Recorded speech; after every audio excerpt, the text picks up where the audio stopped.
L'homme de la vérité.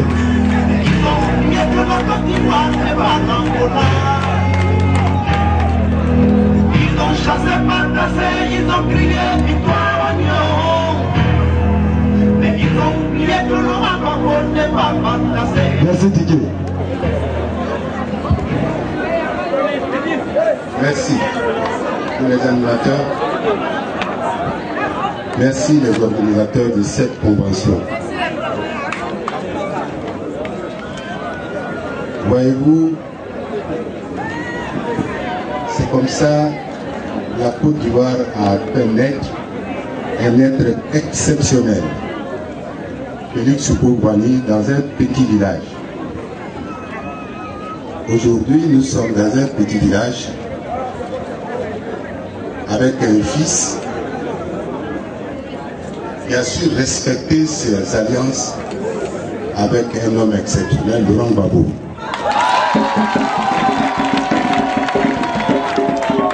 Voyez-vous, je ne pouvais pas ne pas venir ici. Je ne pouvais pas ne pas venir ici parce que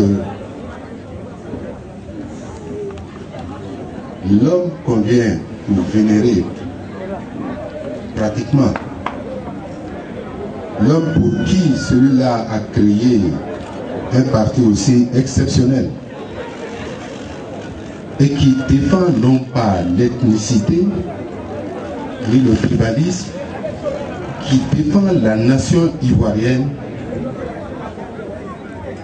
je ne pouvais qu'applaudir. Les partis sectaires, je les combats totalement. Les partis d'injustice tels que le RDR aujourd'hui, je les combats.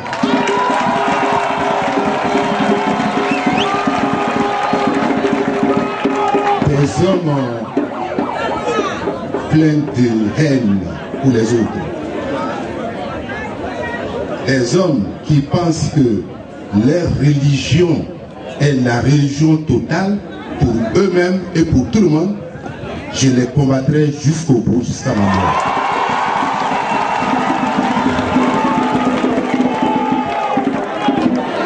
Je voudrais saluer les Ivoiriens.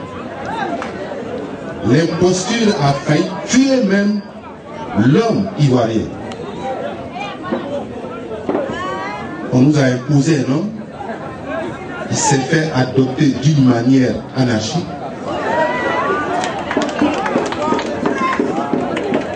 Et de façon exceptionnelle, on lui a donné, parce que Gbagbo, à cet homme, quand on discutait avec lui, il dit il faut qu'on le batte sur le terrain pour qu'il sache que la Côte d'Ivoire est la Côte d'Ivoire.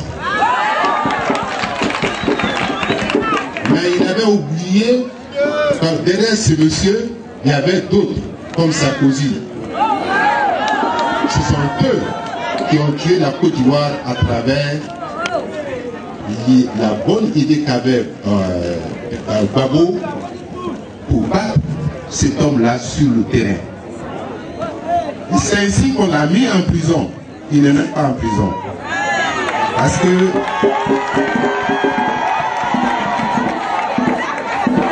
voyez-vous, parce que dans le spirituel, il y a ce qu'on appelle ce qui est bas et ce qui est haut.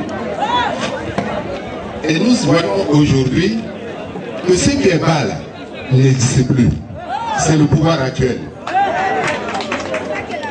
Mais le pouvoir doit être remplacé par nous-mêmes.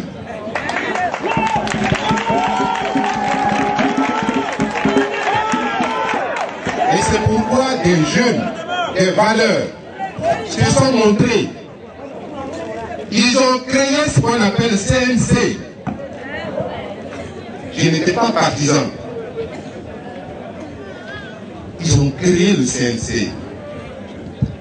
Les langues se sont données pour dire ça c'est la division. Que les chats et la souris dans la même même trou, ça c'est la guerre. Mais ils avaient oublié qu'ils avaient affaire à des hommes intelligents. Des hommes intelligents qui ont cousu leurs différences pour contre quelque chose. Et en face justement de ces criminels. Je me dis c'est un criminel.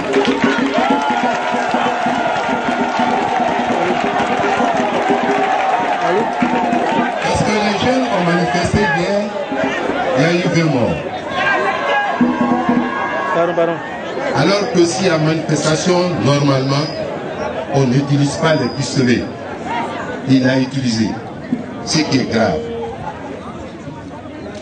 Et je lutte contre cette manière d'utiliser la force. Je regrette mes 20 ans, peut-être que j'allais mourir sous les balles aussi, parce que je ne voudrais pas dormir sans participer à cette marche-là. Mais je disais tout à l'heure, il y a des valeurs ivoiriennes.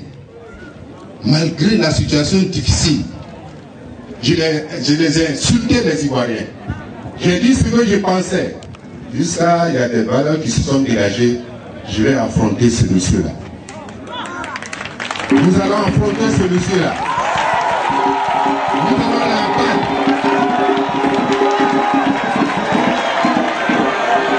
Alors c'est ça qu'on appelle le CNC. À la tête de laquelle aujourd'hui se trouve un homme d'expérience. Un banquier comme lui. Un PhD plus fort, 2 fois plus que lui. Voilà ce qu'on voulait des enfants des Ivoiriens. Il ne faut pas s'asseoir à la maison en disant on va le battre, on va le battre, on va le battre avec quoi. Chers frères Ivoiriens et sœurs, faites confiance à la CNC. Il y a 2 tendances aujourd'hui. Je peux dire 2 présidentiables. L'autre qui ne mérite pas d'élève. Je ne suis pas juriste pour rentrer dans les détails.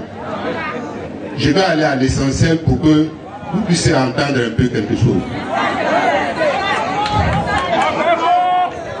Et je pense qu'il y a 3 candidats sur les autres, là, l'éloignement.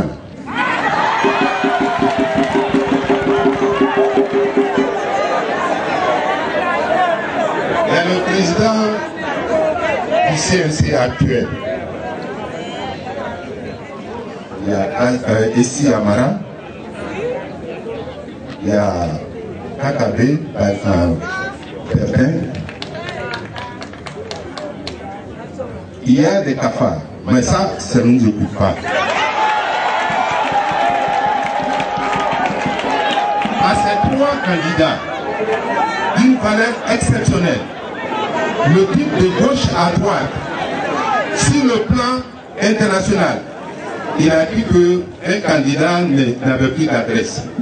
Le lendemain, il a été reçu par l'ONU. Le surlendemain, le président de l'Afrique du Sud l'a reçu, en lieu et place de la Côte d'Ivoire. Bani, c'est un homme très discret parce que c'est ce qu'on appelle un homme d'État. Il a agi à l'intérieur. Parce que pour abattre, ce n'est pas seulement de dire que Laurent Gbagbo n'a qu'à venir. Parce que s'il venait à un moment donné, il allait mourir. Et il a fallu des hommes de tête. On les a même menacés. Je suis au courant de tout, même s'ils ne m'ont rien dit. Et il n'y a pas besoin qu'ils me disent.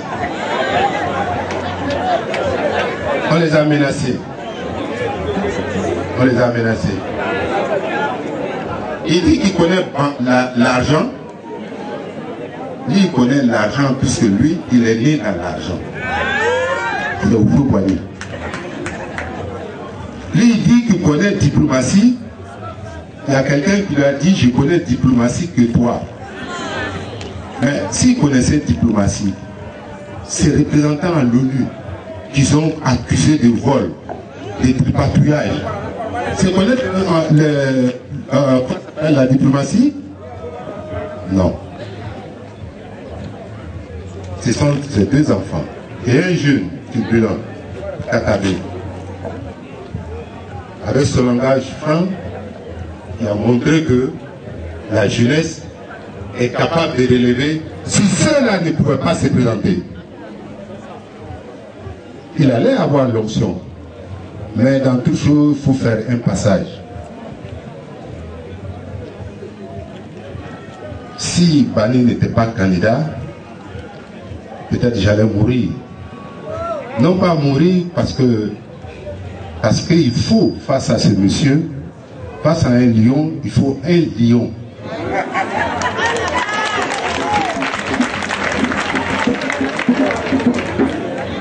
Lui, le Ouattara, celui-ci, on appelle le fondement de la Côte d'Ivoire.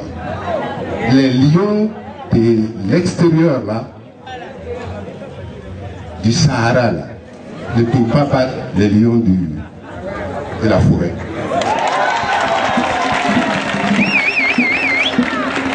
Donc, je suis en train d'écrire, de demander, d'élever ma voix pour que ces trois hommes soient le candidat de la Côte d'Ivoire. Et qu'après, qu'on choisisse, parce qu'il faut un deuxième tour, la Côte d'Ivoire s'est choisi le vrai candidat,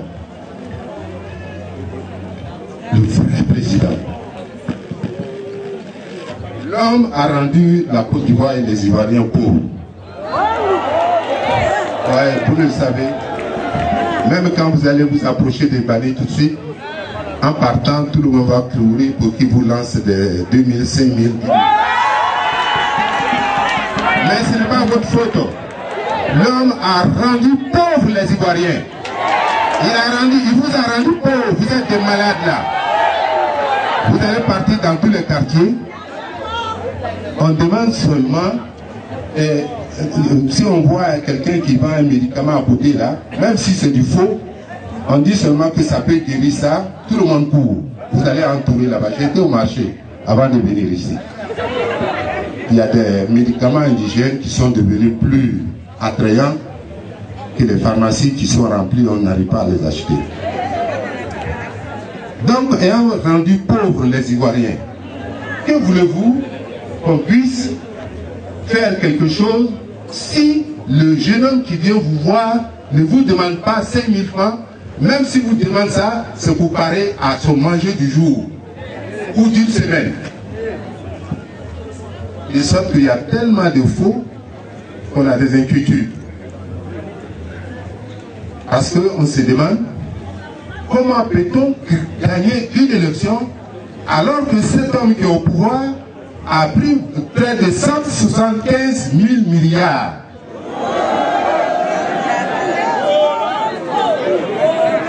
Babou n'avait rien dans son compte. Il n'avait rien dans son compte. C'est un président pauvre. Mais quand je vois à travers toutes mes réunions, partout où j'interviens, quand vous dites Babou Laurent, on dirait qu'il a distribué l'argent. Voilà un homme qui n'avait même pas 5 francs dans sa poche quand tu le voyais. Mais comment il donnait l'argent, ça, moi je ne sais pas. Mais il n'a pas 1000 milliards dehors. Et c'est pourquoi nous voulons ceux qui ont la connaissance de la haute finance, qui savent ce que c'est que la Côte d'Ivoire, malgré les multimilliards qui ont été dilapidés. Nous, on s'en fout de ça. La Côte d'Ivoire est riche en hommes. Les manipulateurs du vrai, comment ça s'appelle, de l'argent, sont ceux-là même qui sont bannis. Ils peuvent fructifier 5 francs en milliards. Bon, je ne suis pas là pour faire campagne, mais je dis seulement la vérité sur la réalité du terrain. La Côte d'Ivoire a besoin de stabilité. La Côte d'Ivoire a besoin d'hommes intègres. Celui-là même prend 5 francs, il va mettre ça en Côte d'Ivoire. L'autre,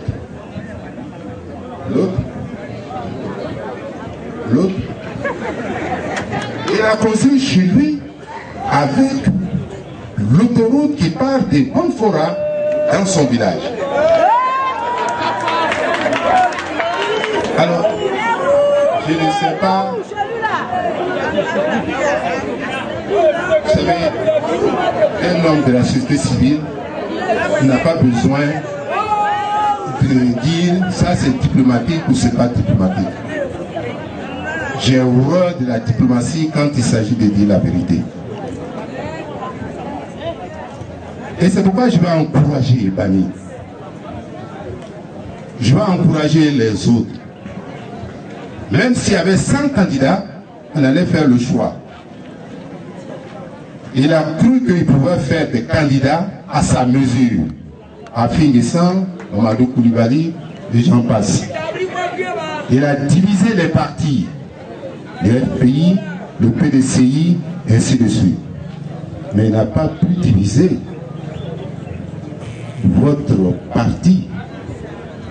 Parce qu'à la tête de ce parti, il y avait ce qu'on appelle une discipline rattachée aux valeurs de Babou Laurent. Il faut le remercier, il faut féliciter Alan. Oui, il faut féliciter Alan. C'est un jeune, il est dynamique. Même quand il veut vous dire quelque chose, il a à peine à le dire pour ne pas te frustrer. Il peut, je crois, négocier même avec Satan pour obtenir du bien pour la Côte d'Ivoire. Monsieur les candidats, particulièrement le président, j'ai dit président d'avance, hein, parce que si les élections ont lieu aujourd'hui, avec les renseignements que j'ai, avec les attributs que possède aujourd'hui la force de mécontentement que calent les Ivoiriens à l'égard de celui qui est là aujourd'hui, celui qui prétend qu'il peut avoir 76% n'aura même pas 5%.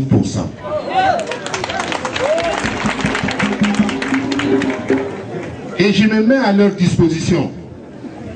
J'irai partout en Côte d'Ivoire, mais à condition que ces élections soient de façon consensuelle organisée. Babo disait qu'il ne faut pas avoir peur de ton ennemi, même si c'est le lion. Parce que l'intelligence humaine a ceci de particulier, c'est que à partir du moment où il y a un danger, on trouve toujours une solution. Et cette solution, nous l'avons. Nous avons des hommes valeureux. Et quand on m'avait dit au départ que Bani dit qu'il est candidat, je n'y croyais pas. Parce que quand on a vécu dans une certaine dimension, on ne peut pas se mêler des problèmes.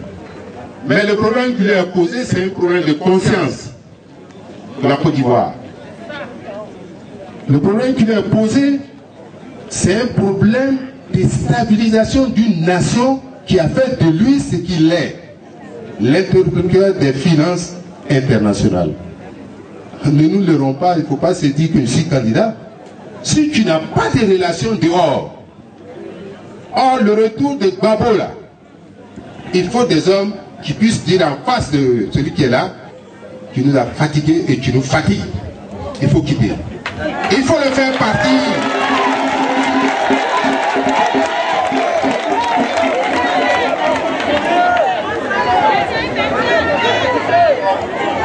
Mesdames, Messieurs, les représentants des partis, la presse,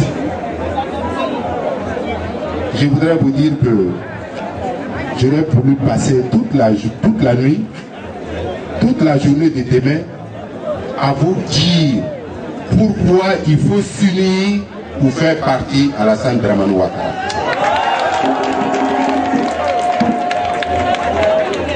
Je n'ai pas de haine contre lui, mais il a amené la pauvreté, l'indigence. Il a amené la division dans tous les foyers. Il a divisé la nation. Il a fait en sorte que le chrétien et le musulman se regardent en chair de faïence. Dans les mosquées aujourd'hui, nous voyons plus ou moins des gens qui disent c'est un pouvoir de Djoula. Il n'y a pas de pouvoir de Djoula ou des chrétiens en Côte d'Ivoire. Il y a le pouvoir des Ivoiriens de Dieu. Et donc Dieu donne le pouvoir à qui il veut. Et Dieu ne veut pas qu'il ait le pouvoir à celui-là. Je ne vais pas être encore long parce que mon frère et ami, oui, je peux continuer, mais si je veux continuer, il y a tellement de secrets qui vont sortir.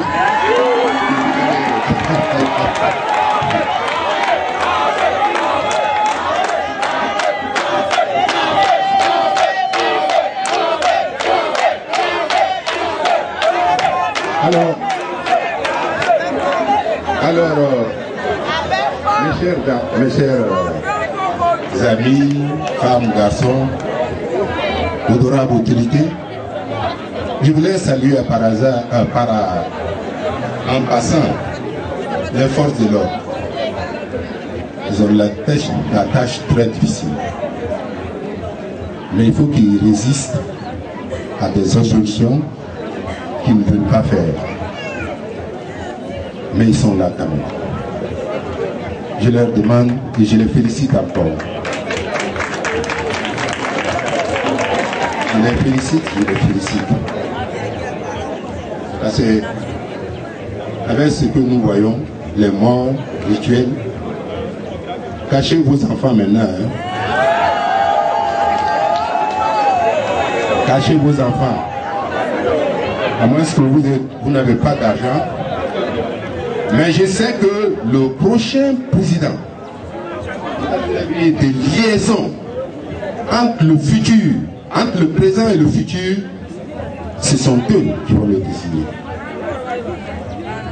Et c'est pourquoi, pour finir, l'UNG, qui s'est donné une dénomination assez avant-gardiste, c'est-à-dire Union de la nouvelle génération, des nouvelles générations, ça veut dire que l'armée qui va défendre la Côte d'Ivoire pour que ce qui est arrivé en Côte d'Ivoire ne puisse jamais se reposer. Mon frère va dire, c'est pas vrai? C'est pas ce que vous voulez faire? Alors, je demande à l'UNG d'être le talon d'Achille de ces hommes. Parce que c'est eux qui ont eu le courage, l'honnêteté. Et vous savez pourquoi? Quand je l'ai appelé pour dire que je viens le voir, sur place il dit de venir, alors qu'on n'avait pas vu encore. Ça c'est Babou Laurent. Parce que quand tu as besoin de lui, tu l'appelles, il dit bon viens. Mais j'ai dit que je n'avais pas le temps. Mais quand je l'ai vu, il dit bon, c'est pas toi qui devais venir, je viens te voir chez toi. Moi j'habite dans Gloglo là-bas. Il est venu chez moi. Mais il faut voir chez lui. Ça veut dire que des hommes comme ça sont capables d'aller dans un trou pour savoir ce qui se passe là-bas. Il faut ça à la Côte d'Ivoire. Laurent Gbagbo nous a habitués à être en contact avec le peuple.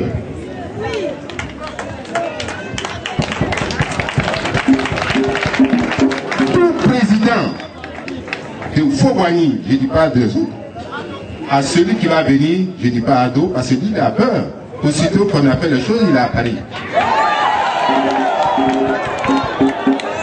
Nous voulons des présidents ivoiriens qui vont manger chez moi, qui vont manger chez vous, qui vont manger chez vous. Nous voulons ces gens-là. Nous ne voulons pas des tout-patoueurs. Donc, si vous voulez parler, il a parlé trop de français.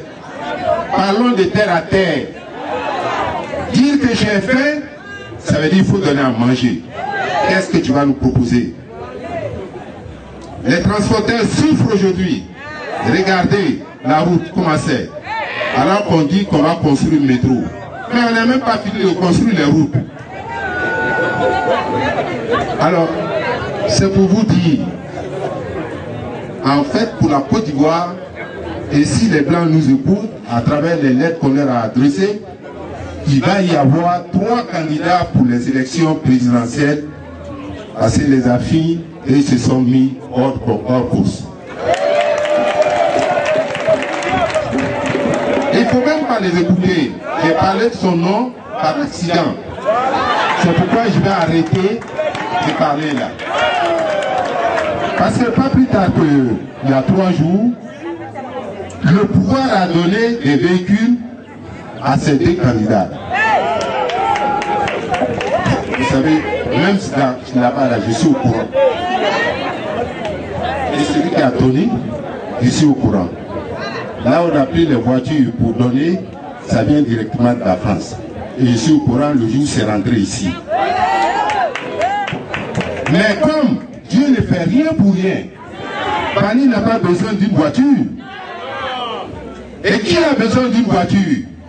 Quand le peuple vous soutient, vous n'avez besoin de rien.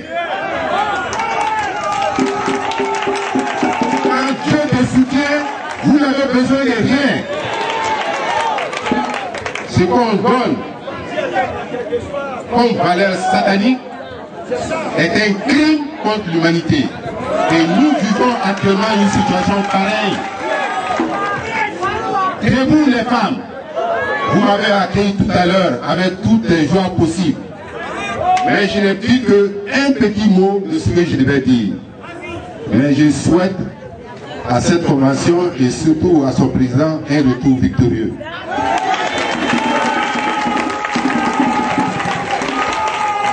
Avant de laisser le micro, je voudrais lui rendre un grand hommage à Annie. Parce qu'on gâtait son nom, parce que, vous savez, ceux qui travaillent, on a tendance à mettre des gens pour leur dire il n'est pas bon, il est comme ça. On dit l'autre est mon fils, mais l'autre est mon frère, mais je le comprends mieux que celui qui est mon fils. On est de la même génération. Lui, le fils là, il peut me tuer parce qu'il a le pistolet. Mais celui-là, il ne peut pas me tuer.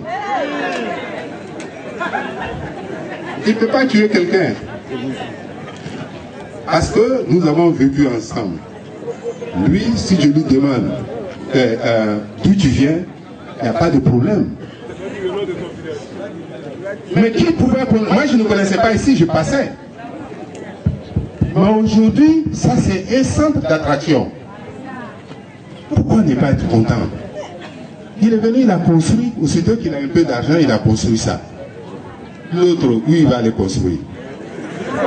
Assini est devenue la capitale de la Côte d'Ivoire aujourd'hui, à la place de, comment ça s'appelle, de Yamoussoukro, où tous les investissements se font là-bas aujourd'hui. Est-ce que ça c'est normal? Voilà ce que je voulais vous dire. Je voudrais vous remercier. Sachez que votre voix, votre participation dans l'activité économique et politique de la Côte d'Ivoire est importante pour qu'il y ait un changement. À vous les femmes, sachez que ne vous prostituez pas pour donner un pays à un autre.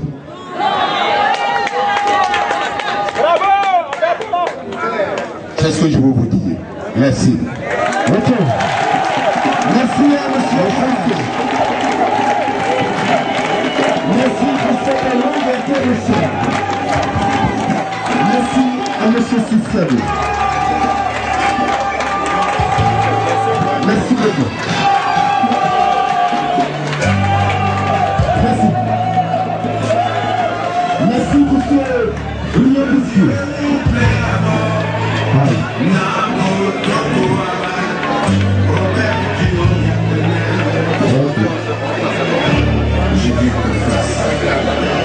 J'ai rencontré Robert Dieu. 000 km de chemin, très loin du pays natal. Au-delà des océans, c'était avant. Ok, merci. Les matins, j'ai ouvert un journal. Merci.